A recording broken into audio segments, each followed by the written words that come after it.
Welcome, sleepy soul. I'm your storyteller tonight, here to help you drift into deep, peaceful sleep. Before we begin, don't forget to like the video and subscribe for more bedtime stories. Tell me in the comments where you're watching from, what time it is, and if there's a story you'd like to hear next. I never used to mind driving home late at night. There was something peaceful about it. The empty roads, the low hum of the engine, the way the streetlights turned to streaks on a wet windshield. But that peace only lasts until you realize you're the only person for miles, and something out there is watching. That night started like any other miserable winter evening in Northern California. I was working overtime at a small logistics company just outside Redding. My shift ended a little after midnight, and by then the rain had turned relentless. I remember standing under the flickering streetlight in the parking lot, fumbling with my keys and muttering, "Damn it, it's coming down harder now." It had been a rough week. Sleepless nights, deadlines piling up, my boss breathing down my neck. All I wanted was to get home, throw my soaked clothes in the dryer, and crash. The problem was my apartment was an hour and a half away, and the only quick route there was Highway 89, a narrow back road through the mountains. Locals call it the Hollow Route. It's a long, winding stretch cutting through dense woods and forgotten farmlands. People say it's cursed. Truckers talk about seeing figures on the side of the road. Others swear cars vanish in their mirrors. I never believed any of it. I'd driven that road dozens of times. I figured those stories came from bored night drivers or drunks trying to scare themselves. But I was wrong. Dead wrong. The rain hit my windshield like handfuls of gravel as I turned onto the Hollow Route. My wipers worked overtime but couldn't keep up. Everything outside blurred into black and gray. The radio kept cutting in and out, some old rock station crackling between bursts of static. I focused on the rhythm of the wipers and the steady drumming of rain just to stay awake. My coffee was long cold, and I didn't have the patience to stop at one of those sketchy 24-hour gas stations. Maybe 20 minutes into the drive, I saw something that made me grip the wheel tighter. A man was standing on the side of the road. At first I thought I was imagining things, rain, fatigue, shadows. But as my headlights swept over him, I saw him clearly. He was real. Tall, maybe mid-30s, soaked to the bone in a dark jacket. His arm was out trying to flag me down. My gut said, "Keep driving." But then that other voice, the one that says, "Don't be an asshole," kicked in. It was freezing, and he looked like he'd been out there for hours. I slowed down and rolled the window just enough to hear him. "Hey man," he shouted over the rain. "My car broke down about a mile back. Can you give me a ride into town?" He had a California Valley accent with a hint of the South. Looked harmless enough, maybe a contractor or someone heading home from a job site. I hesitated, then sighed. "Yeah, sure, hop in. Just don't get mud all over the seat." He laughed. "You got it, man. Appreciate it." He climbed in, shaking off the rain like a dog. For a moment, the car smelled like wet clothes and cheap deodorant. "My name's Luke," he said, extending a hand. "Ryan," I replied, eyes still on the road. For a while we rode in silence, just the rain and the squeak of the wipers. Then Luke started talking. "Long night, huh?" "Yeah," I said. "Didn't think I'd be playing Uber tonight." He chuckled. "Didn't think my car would crap out in the middle of nowhere either." I smiled politely but didn't look at him. Something about his tone felt off, too calm, too measured. "So where you headed?" I asked. "Cedar Creek," he said. "Just past the next junction." I knew Cedar Creek.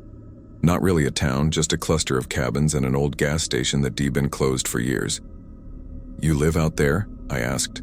"Nah," he said, "just visiting someone." That's when I noticed he hadn't taken off his gloves, black leather, soaking wet. He kept fidgeting with them, the squeak of the leather cutting through the hum of the car. After a while, he went quiet. I thought maybe he'd fallen asleep until he suddenly said, "You ever get that feeling when you know someone's lying to you?" I glanced at him. Not really sure what you mean." He smiled faintly. "Never mind. Forget I said anything." I forced a laugh. "You all right, man? You sound like you've had a rough night." "Yeah," he muttered. "You could say that."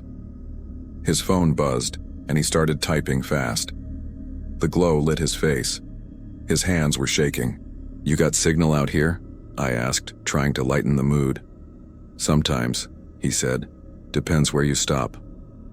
10 minutes later, he leaned forward and pointed to a dark intersection ahead. "Hey, take a right here. It's quicker." "That doesn't go to Cedar Creek," I said. "That road loops toward the ridge." "Yeah, man, I'm sure," he insisted. "It cuts through the old quarry. Saves 15 minutes. I don't know why I agreed. Maybe I just wanted to get him out of the car faster. Maybe I didn't want to piss him off. But something in his voice made my skin crawl. The road narrowed, trees crowding on both sides like a tunnel. Rain hammered the roof. Then, out of nowhere, Luke said quietly, "You should slow down." "What?" "Just slow down." His voice was different now, flat, almost trembling. I eased off the gas. "Everything all right?" He didn't answer. "Luke?" He turned his head slowly toward me, eyes fixed, unblinking. "Pull over," he said. "The hell for?" "Just do it, Ryan." The way he said my name made my stomach twist. I gripped the wheel tighter, and then I saw it. Movement outside. Shadows. People. 4 figures stepped out from behind the trees, just barely visible in my headlights. My heart slammed against my ribs. "What the hell is this?" I shouted. Luke didn't move. "I told you to slow down." I reacted before I could think. Slammed the car into drive and floored it. Luke lunged for the wheel, but I elbowed him hard. The car fishtailed on the wet road. "Get the hell off me," I yelled. He grabbed my jacket. I hit him again, harder this time. He fell against the door. Without thinking, I shoved it open and kicked him out into the rain. He hit the ground and rolled into the ditch. I didn't stop. I didn't even look back until I was miles away. When I finally did, I saw them, 5 figures now, standing in the rain. One of them holding up a phone light, watching me drive away. When I got home, I sat in my driveway for 15 minutes, engine running, rain pounding on the roof. My hands trembled so bad I could barely pull out the keys. The next morning, I called the sheriff's office and told them what happened. They said they'd send someone to check it out. That evening, an officer called me back. "Mr. Price," he said, "we went down that route. Didn't find anyone. No vehicles. No signs of a struggle. But you might want to stay off that road for a while. Folks around there don't take kindly to strangers at night." His tone chilled me. That was 3 months ago. I haven't taken the hollow route since. But sometimes late at night when it rains, I still see headlights in my rearview mirror. Close. Too close. And when I pull over to let them pass, they never do. They just stay behind me, waiting, watching. I've always found something peaceful about driving long stretches at night. The quiet, the rhythm of the road, the hum of the tires against the pavement. It's like the world goes still, and for a few hours it's just you, the road, and the dark. That's why I didn't think twice about taking the night route through California. My name's Ryan Keller, and that night I was headed north, leaving Bakersfield around 9:30 p.m., bound for a small cabin I'd rented near Mount Lassen. I'd been burned out. Long weeks at work, no sleep, too many expectations.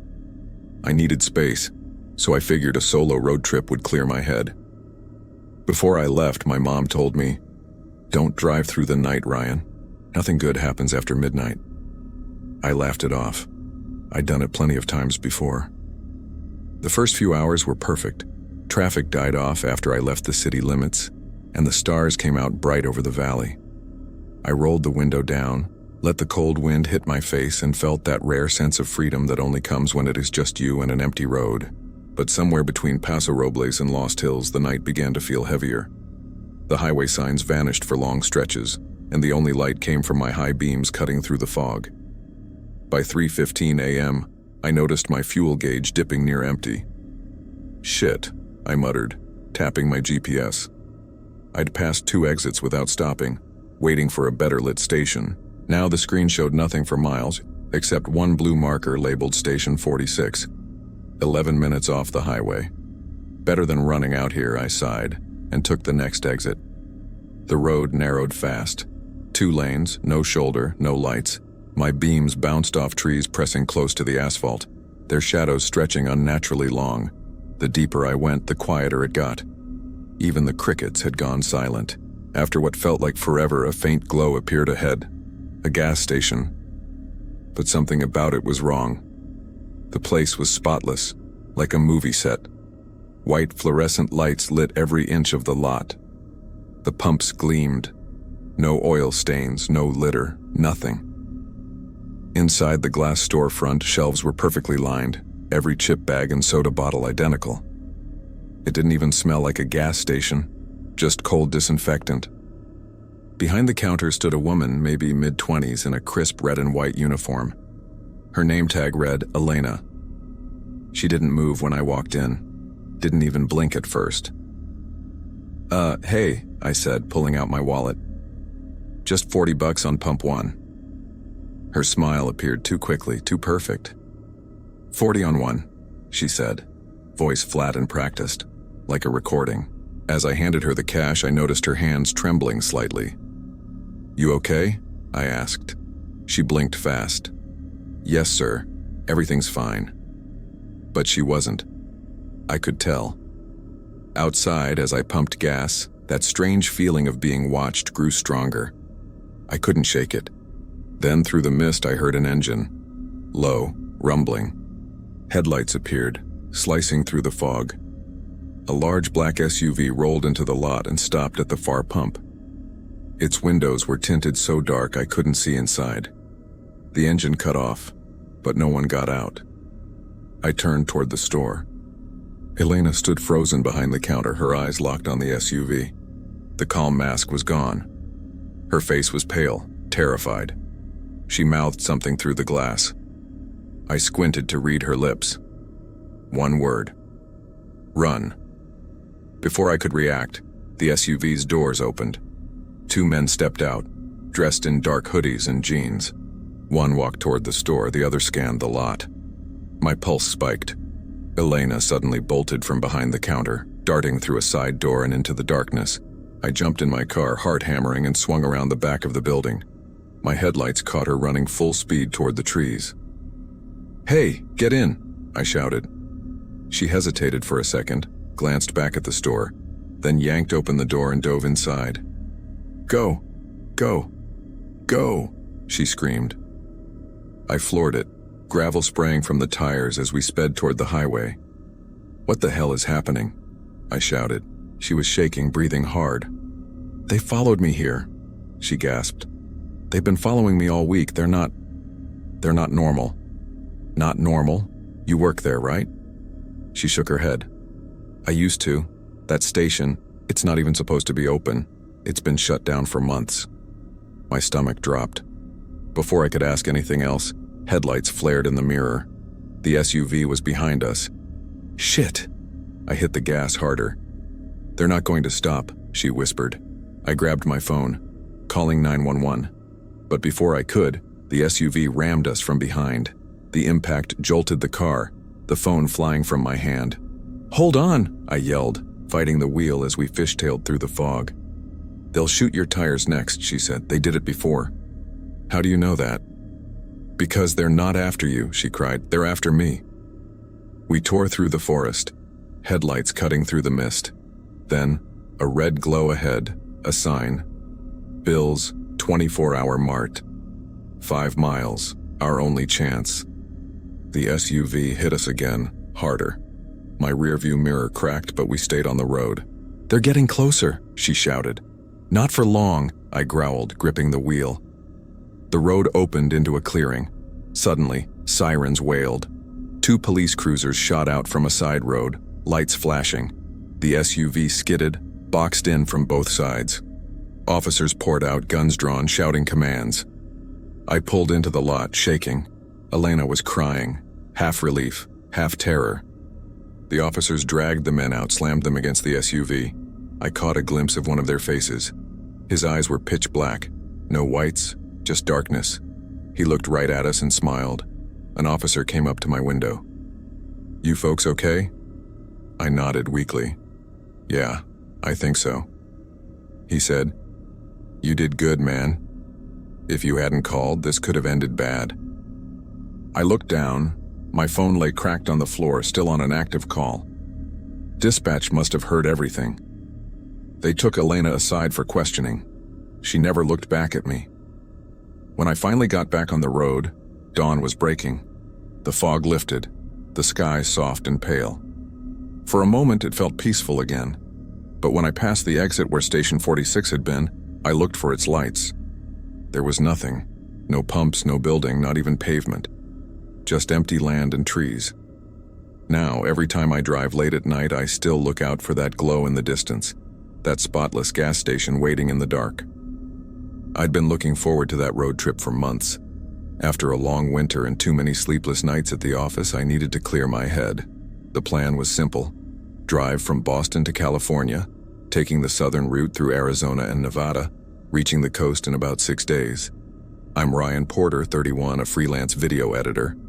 Most of my clients are on the West Coast, so I figured, why not drive there instead of flying? I rented a brand new silver Chevy Malibu, packed it with snacks, playlists, and a thermos full of coffee. Every detail was planned. Stops, hotels, fuel, even scenic pullovers I wanted to film. But if there's one thing I've learned about the road, it's that plans don't mean a damn thing once you're out there. The first 4 days were perfect. I crossed state lines like a ghost on wheels. New Mexico, Arizona, all open skies and sunburnt deserts. I drove 9 hours a day, then crashed in motels with buzzing neon signs and rooms that smelled faintly of cigarettes and dust. At night, I'd listen to true crime audiobooks, sip cold coffee, and watch headlights sweep across the blacktop. There's something hypnotic about night driving, lonely but alive. By day 4, I was already past Barstow, California. I could almost taste the Pacific. That's when the road changed. Late afternoon. The GPS spoke in that calm, robotic tone. Heavy traffic ahead due to an accident. Alternate route available. Sure, I muttered, tapping yes. The new road curved off the interstate onto a narrow 2-lane stretch snaking through wooded hills. No other cars, just me, the Malibu, and a cracked ribbon of asphalt that seemed to go on forever. At first it was peaceful. Sunlight filtering through the trees, cicadas buzzing in the distance. But after half an hour, something shifted. The air felt heavier. The road, too empty. Not a truck or a sign in sight. Then I saw it. An old gas station. Harper's service stop.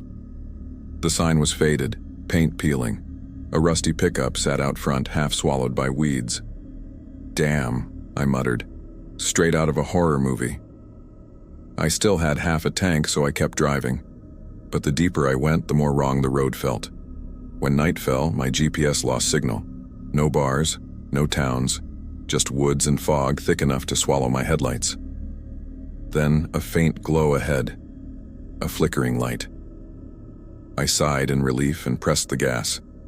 Another gas station. Old, dusty, dead-looking, like it hadn't seen a customer since the 90s. I pulled in. My fuel light had just turned on.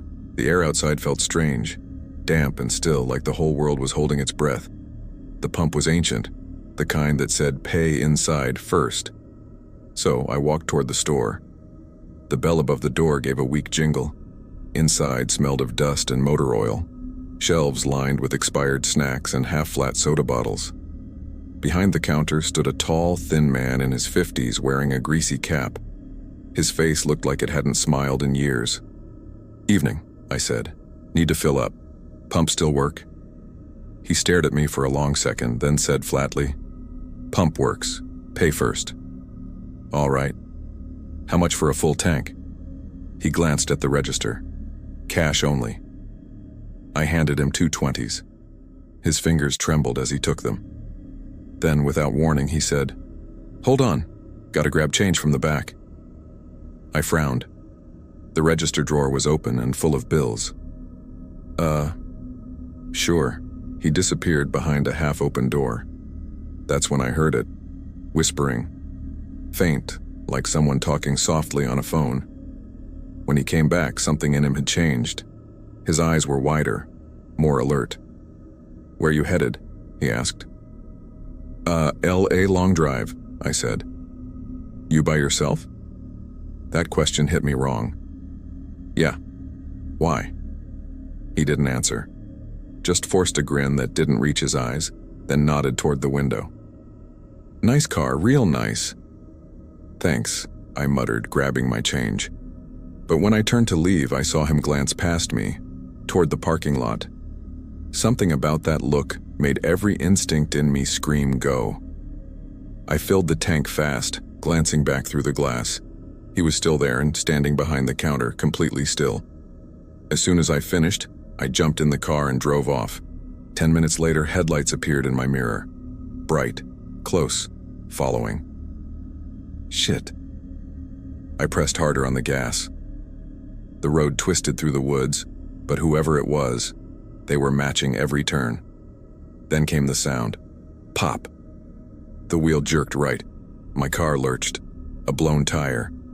I slammed the brakes, heart hammering. Then it hit me. The whispering, the delay, the change. He must have messed with the tire. In the mirror, the headlights were getting closer. I grabbed my backpack, flashlight, and the knife I always kept in the trunk, then bolted into the woods. Branches whipped my face. I crouched behind a fallen tree, trying to steady my breathing. An engine slowed nearby. Through the branches, I saw two men, the store clerk and another guy, heavier, wearing a flannel jacket. They stepped out, holding metal pipes. My blood turned to ice. They smashed my car window, then started scanning the trees with flashlights. "Where the hell did he go?" the big one growled. "He ain't far," the clerk said. "Check the ditch." I didn't move. My hand tightened around the knife until my knuckles ached. My heartbeat was the only sound in my ears. After a while, they gave up and drove off, but I didn't move. Not even when the lights disappeared. I waited another 30 minutes just listening to the silence. Then, their engine again, coming back. This time I ran deeper into the woods, stumbling through mud and roots. By dawn, I was freezing, starving, exhausted. My phone was still dead. Then, headlights again. I hesitated, then waved my arms. "Hey, please, help!" The car slowed. For a second, I thought it was them, but it wasn't. An elderly couple. The woman rolled down the window, eyes wide. "Jesus, kid, you all right?" "Please," I gasped. "Take me to the nearest police station." 2 hours later, I was sitting in a small town station in Pine Valley, California, telling everything to a deputy named Collins. He took notes, asked me to describe the men, the car, the gas station. When I mentioned the name, Harper's service stop, his expression changed. "That place has been closed since 2003, he said quietly. "Burned down after a robbery gone bad. 2 bodies never found." I just stared. "That's impossible. I was there last night." He didn't say anything, just looked at me, like he wasn't sure whether to believe me or call someone else in. Later that day, they took me out there. In daylight, the road looked calm. Ordinary. When we reached the turnoff, my stomach dropped. There was nothing. Just a cracked concrete slab, half covered in weeds. No pumps, no building, no sign. Just ash and silence. I don't know who those men were, or if they were even alive. But now, every time I see a flickering gas station light on a lonely road, I keep driving. And I never take detours anymore. I've lived in North Hollywood my whole life, born and raised here. My name's Ryan Keller, and until a few years ago, I thought I knew this neighborhood inside and out. It's a small pocket just off Magnolia Boulevard, tucked between apartment strips and quiet single-family homes that all look the same. Stucco walls, tiled roofs, yards lined with lemon trees. The kind of place where people walk their dogs at night without worry. My older brother Jake and I had been renting a cozy 2-bedroom house after our parents sold the family place and retired to Arizona. Jake's an HVAC tech, always working, gone all day, home late. I work from home doing freelance video editing, so I'm around the neighborhood a lot. It was quiet, comfortable, predictable. At least that's what I thought. Our next-door neighbor, Lydia, had been living there before we moved in. Late 30s, a nurse at Valley Presbyterian Hospital. Kind, soft-spoken, the type who'd bring you cookies at Christmas or check on you when it rained. She had a golden retriever named Max, an old, gentle boy, and later adopted a younger rescue named Milo to keep him company during her long shifts. Since I was home most of the time, Lydia would text me to check in on them, let them out to the backyard at noon, sometimes again in the afternoon. She kept a spare key under a chipped blue ceramic frog by the porch. It became routine. Funny how the most terrifying nights always start like any other, so ordinary, you never realize you're walking into something that'll change your life. It was late spring. The air smelled like orange blossoms, sunlight sharp and warm. A Tuesday. I was editing a real estate promo when Lydia called. "Hey Ryan," she said, tired but calm. "Would you mind doing both check-ins today? I've got a late meeting." I told her sure, same key spot. "Yep," she said. "You're the best. Just make sure Milo doesn't dig under the fence again." I laughed. No problem. At noon, I walked over. Lydia's house always smelled faintly of lavender, peaceful, organized. Living room first, beige couch, TV, family photos. Dining area behind it, kitchen to the right, hallway with 2 bedrooms to the left. She always kept those doors shut so the dogs wouldn't get into things. That day was no different. The AC hummed softly as I let the dogs out into the backyard. Everything felt still, normal. But then, standing by the sliding door, I got this strange sense that someone was watching me. Not from the yard, from inside the house. I turned toward the hallway. The bedroom doors were closed. Everything looked fine. "Probably just me," I muttered. I brought the dogs back in, refilled their water bowls, locked up, and went home. Still, that feeling followed me, like static in the air. Around 4, I went back for the second check-in. The light was golden, soft through the trees. The neighborhood looked calm, safe, the kind of place bad things don't happen. But when I reached Lydia's porch, that tight pressure built in my chest again. I slipped the key in. The door opened easily. Inside, it was dim. The air felt heavier, still. "Hey boys, it's just me," I called out. The dogs came running, but Milo stopped halfway, ears up, growling low. My stomach dropped. I followed his gaze down the hall. The guest bedroom door, the one Lydia always kept shut, was wide open. Not cracked, wide open. My heart started pounding. "Lydia," I whispered, pulling out my phone. She answered on the second ring. "Hey, everything okay?" "Did you come home earlier?" I asked. "I just got here and your guest room door's open." Silence, then her uneasy voice. "No, Ryan, I'm still in the hospital parking lot. Why?" My throat went dry. "Because someone's been in your house." "What? Oh my God." "Hang up and call the cops," I whispered. "Now." I ended the call, trying not to make noise. I walked to the sliding door, letting the dogs out again. My hands shook so badly I could barely latch it. "All right, boys," I said loudly, forcing a casual tone. "I'll see you tomorrow." I turned toward the front door, then froze. A floorboard creaked, slow, deliberate. From the hallway, my blood went cold. Another creak. Someone was moving. I bolted, yanked the door open, stepped outside, reached for my phone, when the door behind me slammed open. A tall man, mid-30s, thin but wiry, stepped out. Dark clothes, pale face, eyes wild and sunken. "Hey!" I shouted, backing up. He didn't answer. He just ran straight at me. I turned and sprinted toward my house. My lungs burned. His footsteps pounded behind me. I hit my porch, slammed the door shut just as he hit it from the other side. The frame shook. Then, through the wood, I heard it. A raspy voice, too close. "I'm coming for you." I stumbled back, dialing 911, but before I could press call, glass shattered in the kitchen. He'd broken in. Panic exploded in my chest. Jake wasn't home.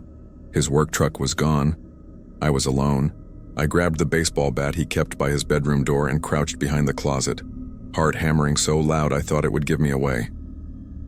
Footsteps moved through the house. Slow, searching. Drawers opened, doors creaked. Then his voice again, low, muttering something I couldn't understand.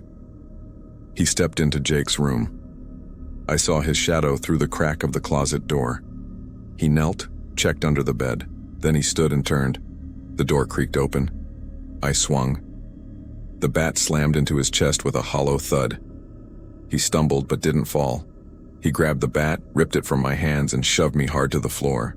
I gasped, his grip locking around my arm as he started dragging me toward the hall. I kicked and screamed, but he was strong. His breath reeked of rot and sweat, then a shout, "Hey, get the fuck off him!" Jake. He'd come home early. He stood in the doorway, wide-eyed, holding his work knife. He lunged, slicing the man's shoulder. The intruder screamed, fell back, and Jake kicked him, once, twice, until he stopped moving. "Call the cops," Jake shouted. My hands fumbled with the phone. I finally managed to dial 911, voice shaking as I told them everything. Within minutes, sirens filled the street. Red and blue lights flashed across our walls. Lydia arrived too, still in scrubs, trembling. When officers dragged the man out, she gasped and covered her mouth. "Jesus," she whispered, "that's my ex-husband." Turns out he'd been stalking her for weeks. There was a restraining order, but he'd been sneaking into her house while she was gone, moving things, opening doors, just to make her feel watched. That night, he'd planned to wait for her, to kill her. When he saw me go in, he changed his plan. They found a knife in his jacket pocket, and a folded paper with Lydia's address and a photo of her taped to it. That night, after the cops left and Lydia went with them to the station, Jake and I sat on the porch in silence. The air smelled like blood and dust. He finally said, "You good?" I nodded weakly. "Yeah, I think so." He exhaled. "Man, if I hadn't come back for my wallet..." I didn't answer, just stared down the street at Lydia's house, still glowing with police lights. For the first time, that quiet little block in North Hollywood didn't feel safe anymore. Even now, when I walk my dog at night, I catch myself glancing at windows, listening for creaks, wondering if someone's standing there, waiting. Because the truth is, horror doesn't always live in haunted houses or deep woods. Sometimes, it's right next door. I never liked waiting for the bus at night, especially not out by the edge of town. It was a cold Thursday near the end of November, the kind of night where the air smells like damp asphalt and pine and the wind cuts through your clothes. I had just finished a brutal late shift at a small diner off Solano Avenue in Vallejo. The cook had called out sick, so my manager made me stay 2 extra hours to clean. By the time I clocked out, the last regular bus had already gone. I didn't have a car yet. Every paycheck disappeared into rent, groceries, and my mom's medical bills back in Sacramento, so I waited for the midnight route. The stop sat on an empty stretch of road across from a half-abandoned gas station. A flickering streetlight buzzed above, throwing light in uneven pulses across the cracked pavement. Every time it dimmed, the dark seemed to swallow everything for a second too long. I checked my phone, 11:36 p.m., 40 minutes to wait. My name's Elena Ruiz. I was 24 then, trying to rebuild after dropping out of college. Life had become a loop of double shifts, late buses, and microwave dinners. I wasn't unhappy, just numb. But that night felt different, uneasy. No cars, no people, just wind rattling the bus shelter and the hum of the freeway far off. When my phone buzzed, I jumped. A message from my coworker, Brianna. "You get home yet?" I typed back, still waiting for the bus. "This street's dead, lol." The typing bubble appeared, then vanished. That's when I saw it. A car turning onto the road from the far corner. At first, I thought nothing of it. But as it crept closer, something felt wrong. A dark sedan, maybe black or deep blue, with its headlights dimmed low, moving slow, too slow, like it was searching. My stomach tightened. I told myself not to overthink it. Maybe the driver was lost. When it reached the stop, it slowed even more and then stopped. The window rolled down with a low hum. A man leaned out, late 30s, maybe early 40s, pale, wiry, wearing a faded jacket and a strange smile. "Hey there," he said softly. "You waiting for the bus?" I nodded. "Yeah." He tilted his head. "Pretty late for a bus ride, huh?" "Just got off work," I said. He didn't answer, just stared, his eyes cold, fixed, studying me. Then he said, "You shouldn't be out here alone this late, it's not safe." I forced a laugh. "Yeah, I know, just waiting it out." His smile widened. "Where you headed?" "I can give you a lift."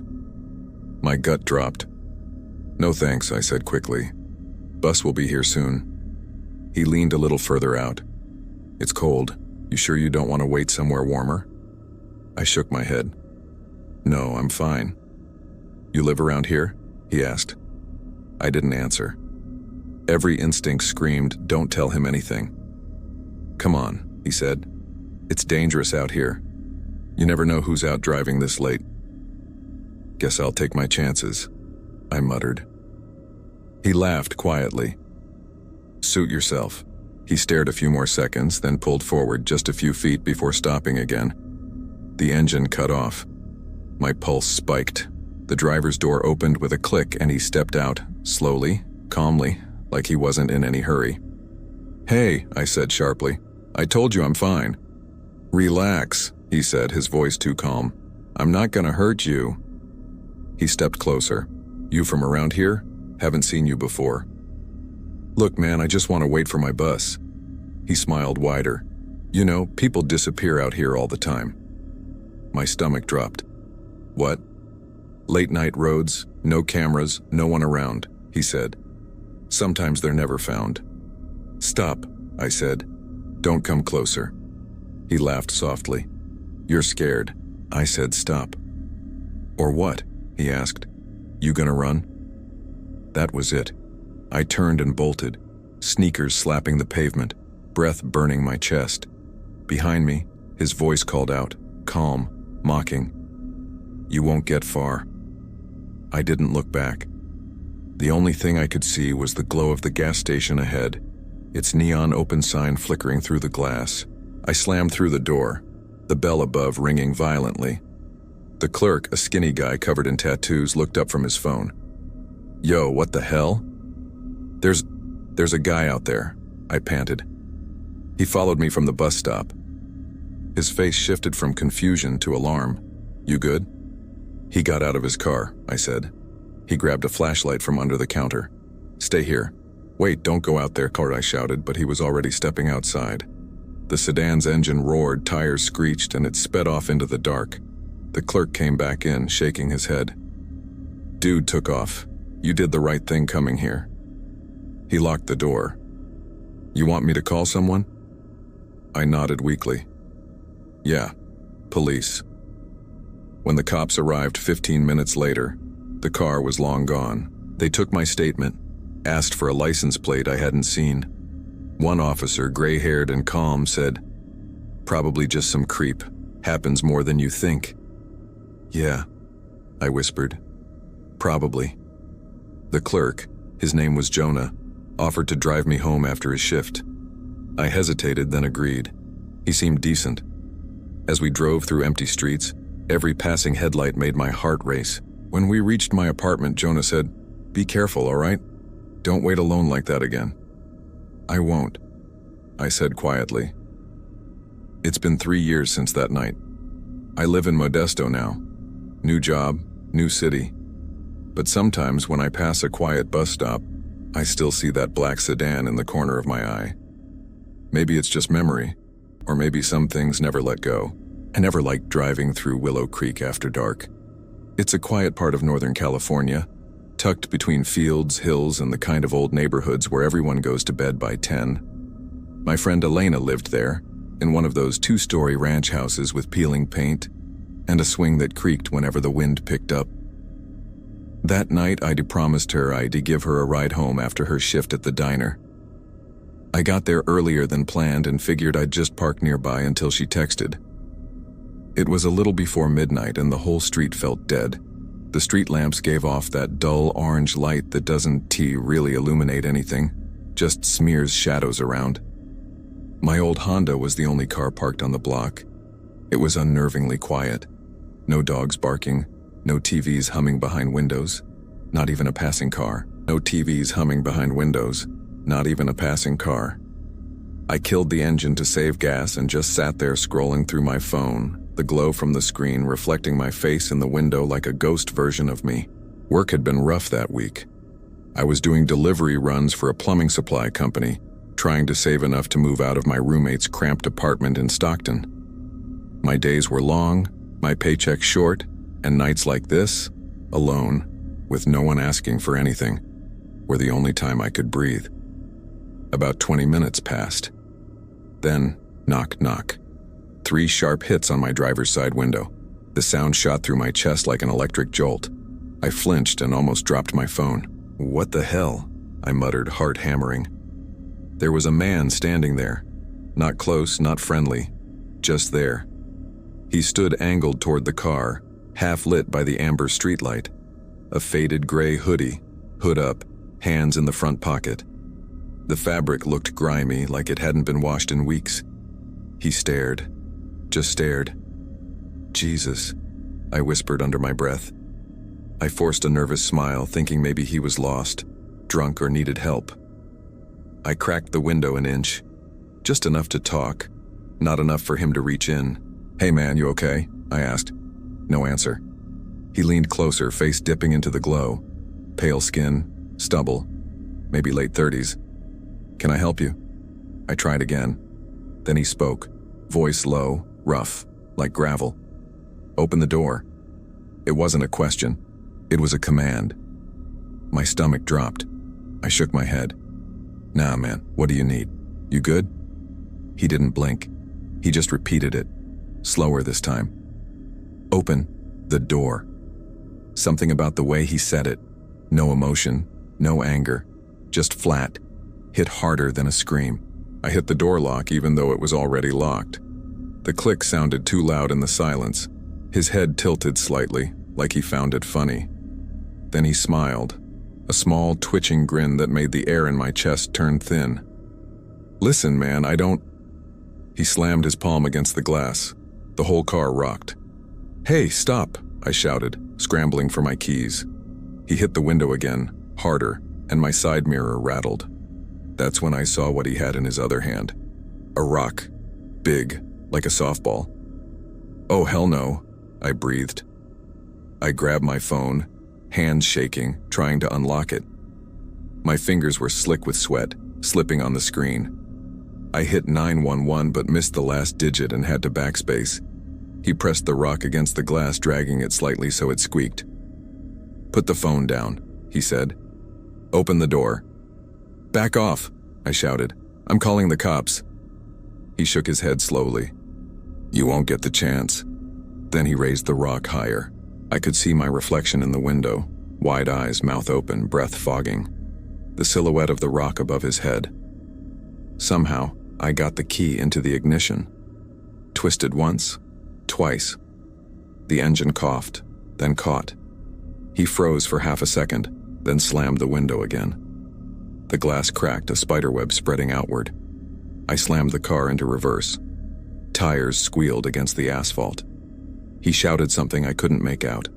I didn't care. I threw it into drive and hit the gas. The Honda lurched forward, engine whining. I didn't look back. I just sped down the dark stretch of Willow Creek Road, hands shaking so bad I almost veered off the curb. My heart was slamming so hard it hurt. The 911 operator's voice came through, calm but distant. 911, what's your emergency? There's a man. He tried to break into my car. He's on Willow Creek Road. He's got a rock. He's hitting windows. Okay, sir, slow down. Are you injured? No, but he almost broke the glass. Where are you now? I just passed the Shell station near the freeway. Okay, stay on the line. Pull over somewhere safe and well lit. Up ahead, I spotted a chevron, bright white lights like a beacon. I pulled in, parked near the entrance, and waited. My chest felt tight. I kept checking the rearview mirror, expecting headlights, or that hooded figure running after me. But there was nothing. 2 police cruisers pulled in minutes later, lights flashing silently. Officer Perez, tired-eyed but calm, stepped out. "Sir, you the one who called about a possible assault?" "Yeah," I said, pointing back down the road. "He was right outside my car, tried to smash the window." "You get a good look?" "White male, maybe late 30s, scruffy beard, gray hoodie. He had a rock. He told me to open the door." Perez glanced at his partner, then back at me. "You from around here?" "Stockton," I said. "Just visiting a friend." He sighed. "We've had a few reports near there lately. Guy matching that description. Never sticks around long enough for us to catch him." "What does he want?" I asked. "He didn't try to rob me." Perez shrugged. "Could be drugs. Could be mental health. Could be both." That didn't help. They asked me to wait while they checked the area. I sat in my car, headlights on, engine running this time. I didn't take my eyes off the street entrance. 15 minutes later, Perez came back. "No sign of him, but we'll keep a patrol car in the area. You might want to avoid parking there again." "Yeah," I said weakly. "No problem." He gave me a sympathetic look. "You did the right thing calling us. Don't ever open your door for anyone you don't know." I forced a nervous laugh. "Yeah, learned that one real quick." He smiled, tapped the roof of my car, and walked away. I drove home in silence. The road stretched endlessly ahead, lined with those faint orange lights. When I finally parked at my apartment complex, I just sat there, staring at my reflection in the windshield. My pulse still hadn't calmed. I thought about how easily it could have gone the other way. If I'd hesitated, if the glass had broken sooner, if the key hadn't turned. I texted Elena, telling her I couldn't pick her up after all. She was already home. Her brother had given her a ride. "You okay?" she asked. "Yeah," I lied. "Just tired." But sleep didn't come easy that night. Every time I closed my eyes, I saw that man's face through the glass. That flat voice. "Open the door." The next morning, when I walked out to my car, there was something on the ground beside it. A rock. Not as big as the one from last night. Smaller, smoother, gray. But it looked like it had been placed there. I looked around. Nothing. Just sprinklers hissing in the cold morning air. For a long moment, I just stood there, listening to the sound of water hitting concrete, wondering if it meant something, or if I was just seeing things that weren't there. Either way, I picked up the rock and tossed it into the dumpster. Then I got in, locked the doors before starting the car, and drove off. I haven't parked on Willow Creek Road since, but sometimes when I'm driving late at night and the light hits the windshield just right, I swear I can still see the faint outline of a handprint, right where he hit the glass. I've cleaned that window a dozen times. It never really goes away. I never planned to go out that night. It had been one of those long, restless evenings where the air inside my apartment felt thick and suffocating. I'd spent most of the day cooped up in my small place in Fairfield, California, scrolling through my phone, reheating leftover pasta, staring at the same ceiling fan spinning slow circles. My mind was buzzing for no reason. I just needed air. I glanced at the clock, 10:47 p.m. Not exactly the best time for a walk, but the night outside looked calm through my window. The streetlights glowed a faint orange, and I could see the outlines of palm trees swaying in the breeze. It was the kind of quiet that made you feel like the world had finally stopped moving. "Maybe a quick walk," I muttered, grabbing my hoodie from the back of the chair. Outside, the air was cool, fresh, and eerily still.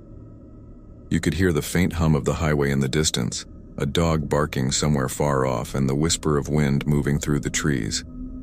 I shoved my hands into my pockets and started down the block toward the park a few streets away. During the day, that park was alive, kids on swings, joggers with earbuds, teenagers kicking a ball around. But at night, it turned into something else. The lights barely worked, flickering on and off, throwing broken patches of light across the empty playground. Still, I'd been there before after dark. Never had a problem. As I walked, I passed small houses lined neatly in a row. Most of their windows were dark. A few porch lights glowed, and somewhere a TV flickered faintly behind closed blinds. Everything looked normal. Too normal. When I reached the park fence, I stopped and stared through the gaps in the chain link. The swings moved slightly in the wind, creaking every few seconds. I smiled a little, remembering when I was a kid, how even a small park felt like a whole world. Then I heard a voice behind me. "Yo, you got the time, man." I turned fast.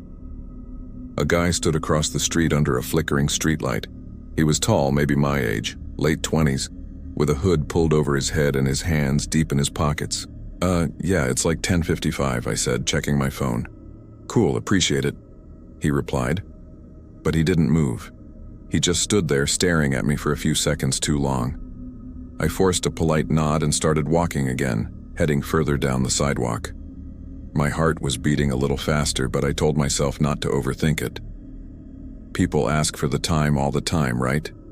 Maybe he was just waiting for someone. After a minute, I risked a glance over my shoulder. He was walking now, slowly, in my direction.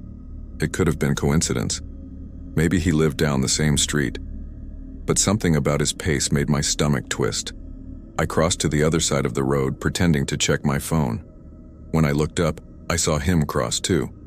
That's when the unease turned into something heavier. Every instinct in me screamed that something wasn't right. I picked up my pace. The sound of my shoes tapping against the sidewalk grew quicker. I could hear his footsteps too, steady, keeping perfect rhythm with mine. "Yo," he called again. I didn't turn around. My throat was dry, my pulse pounding in my neck.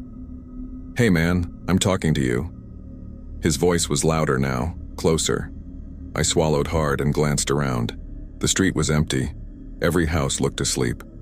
I turned down another street, one that curved past the baseball field. My breath fogged in the air. I didn't want to break into a run, it would make it obvious I was scared. But when I looked back again, he was closer. Too close. "Hey, chill bro, I just want to talk," he shouted. That made it worse. Nobody just wants to talk that late at night while following someone who is clearly trying to leave. "Back off, man," I yelled without turning around. I could hear him laugh low, almost like he was enjoying this. I turned another corner and walked faster, cutting across the field toward the other side of the park. The grass was damp beneath my shoes, and the cold air burned my lungs. My phone's flashlight barely helped. Then I heard him again. Those same footsteps pounding behind me, closer now. "Stop running, man," he shouted. "Get the hell away from me," I yelled back, panic hitting all at once. I sprinted across the field toward the streetlights ahead. My breath came in ragged bursts. I could hear his shoes slapping the wet ground just a few feet behind me. Then suddenly, nothing. Silence. When I looked back, he was gone. I stopped, bent over, gasping, my breath clouding the cold air. The field behind me was empty, just shifting shadows from the trees. My whole body was shaking. For a second, I thought maybe I'd imagined it. Maybe he'd turned the other way. Then I heard it again. A low whisper right behind me. "Thought you could just walk away?" Before I could react, something yanked at my hoodie from behind. I stumbled backward, almost losing my balance. I turned, swinging my arm wildly and catching something. An arm, maybe. The figure staggered back. "Get off me," I shouted, swinging again. The guy was there, face half covered by his hood, eyes locked on me. He didn't say anything this time, just breathing heavy, his hand clutching something I couldn't quite see. Adrenaline took over. I shoved him hard and he stumbled into the dirt. I turned and bolted toward the nearest house. I banged on the door, slamming my fist so hard it hurt. "Help! Please, someone!" The porch light flicked on. I didn't even look back to see if he was still behind me. The door opened a crack and an older man's voice came out shaky. "Hey, what's going on out there?" "Someone's following me. He tried to grab me," I stammered. The man swung the door open wider, motioning me in. "Get inside." As I stepped into the hallway, I looked back one last time through the glass window in the door. The street was empty again. No one. No sound. The man called the police while I stood there shaking, trying to catch my breath. My whole body buzzed like I'd just stepped off a roller coaster. I explained everything, the voice, the chase, the grab. But when the officers arrived and searched the area, they found nothing. Not a trace. One of them, A tall officer with tired eyes gave me a look that said he half believed me, half didn't. "Fairfield's been quiet lately," he said. "Probably just some local messing around." "Messing around? He tried to grab me, man," I snapped. He sighed, scribbling notes. "We'll patrol the area tonight. You live close?" "Couple blocks over," I said quietly. "All right. Get some rest. Lock your doors." That night when I got home, I double-locked everything. I sat on my couch for hours, staring at the window, half expecting to see that same hooded figure under the streetlight again, but I never saw him. Days passed, then weeks. I stopped walking at night completely. Every creak in the apartment made my chest tighten. Every sound outside made me freeze. Sometimes, though, I swear I can hear it again. Soft footsteps perfectly in rhythm with mine whenever I walk home from the bus stop. And every time I turn around, no one's there. But I know what I heard that night. And I know someone out there followed me home. I never thought much about parking garages. They were just those dull concrete spaces you pass through without thinking twice. Cold, gray, empty. But that changed for me one night. Now, every time I walk into one, my chest tightens, my hands tremble just a little, and I can't shake the feeling that something or someone might still be in there. It was a Thursday night in San Mateo, California, late March. I had just clocked out of my shift at the Marriott downtown. I'd been working double shifts that week, picking up hours where I could. Rent had gone up again and my car payment was behind. My name's Ryan Brooks, 34, maintenance guy. Nothing special.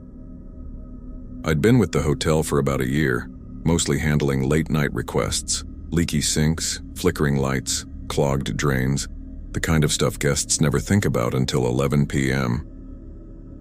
That night was one of those quiet ones. My co-worker Louise had already gone home early. It was just me and the overnight front desk girl, Sierra, who was half asleep behind her computer when I passed through the lobby. "Night, Rye," she said without looking up. "Later, Sierra," I mumbled, yawning. It was past midnight, maybe 12:20 a.m. The streets outside were empty, the kind of California night that's neither cold nor warm, just still. The kind where even the air feels like it's holding its breath. The hotel's parking garage was attached, 4 levels, dim lights, and that faint chemical smell of concrete, dust, and oil. My car was on level 4, the rooftop level, since the lower floors were reserved for guests. Usually I'd take the elevator up, but that night I decided to use the stairs. I figured I could use the stretch after being on my feet all day. I remember pulling my hoodie tighter and pushing open the heavy stairwell door. It slammed shut behind me with a hollow echo. As I climbed, I kept thinking about bills, about whether I could get my alternator fixed before payday. Just normal tired thoughts. But by the time I reached the 3rd landing, I realized how quiet it was. No hum of distant traffic, no voices, just my sneakers scuffing on the concrete. I paused at the door to level 4, catching my breath. My reflection in the little wired glass window looked like a ghost under those ugly fluorescent bulbs. Then I heard something. It wasn't loud, more like a shuffle. Slow, dragging steps from the direction of the 4th level. I frowned. "Probably some drunk guest," I muttered under my breath. We got them all the time, wandering around trying to remember where they parked. Still, something about the sound made my stomach tighten. When I finally pushed open the door, the garage was nearly empty, just a handful of cars under flickering lights. My old gray Camry sat at the far end under one of those buzzing overhead lamps that made everything look yellow and sickly. And then I saw him. There was a guy standing about 30 feet from my car. At first I thought he was just leaning against the wall, maybe waiting for a ride, but the longer I looked, the stranger it seemed. He wasn't facing the exit or the driveway. He was facing the wall, motionless, his head tilted down like he was studying the concrete. He wore a dark hoodie and jeans, nothing unusual, but his posture, it was off. Like he wasn't really there. Like his body was standing, but his mind was somewhere else entirely. I hesitated, trying not to stare. "Hey man, you good?" I called out, my voice echoing. No answer, no movement.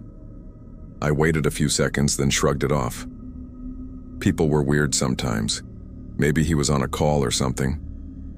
I kept walking toward my car, the sound of my own footsteps bouncing around the empty space. That's when I noticed it. The guy's head turned, slow, unnatural, like he was pivoting on a hinge. And his eyes, they weren't just looking in my direction, they were locked on me. I froze for half a second, pretending to fish for my keys in my pocket. My pulse picked up instantly. Something deep inside me screamed, "Get in the car now." I clicked the unlock button and tried to act casual, glancing down, pretending I didn't notice him. The silence in that garage was suffocating. Even the flicker of the light seemed louder than normal. Then I heard it again. Footsteps, slow, steady, coming closer. My breath caught in my throat. I turned just enough to see him. He was walking toward me now, still holding something in his hand. For a second, I thought it was a phone, but when the light hit it, I realized it was just a black object. Maybe a wallet. Maybe not. "Hey," I said sharply, forcing my voice to sound steady. "You need something?" He didn't respond. His face was half hidden by the hood, but I could see his mouth twitch. Not a smile, more like a flicker of something else. Fear, amusement, I couldn't tell. I tried again. "Hey man, I'm talking to you." That's when he stopped, about 10 feet away, and whispered, almost too softly to hear, "You work here, don't you?" I blinked. "What?" He tilted his head, his tone flat and dry. "You work at the hotel." I didn't answer. Something about the way he said it made my skin crawl. It wasn't a question. It was a statement. I stepped back, gripping my keys tight. "Look, I don't know who you are, but you need to back up, all right?" He didn't move. His hand twitched, and I saw something metallic glint faintly under the lights. Maybe a piece of metal. Maybe a knife. Every instinct screamed at me to run. I turned, fumbling with my car handle. The door clicked open, but before I could get in, he took a step forward. "You shouldn't have gone up there," he said. I froze. "What the hell are you talking about?" He didn't answer. He just took another step, slower this time, and I caught a full glimpse of his face. His skin was pale, almost grayish, like he hadn't slept in weeks. His eyes were bloodshot, wide and hollow, like something inside him was gone. "Hey!" I yelled, backing toward the car. "Back off!" He stopped again, his head twitching slightly. Then he whispered something I'll never forget. "They don't like when you use the stairs." "What?" Before I could react, he lunged. I slammed my car door shut just as he hit the window.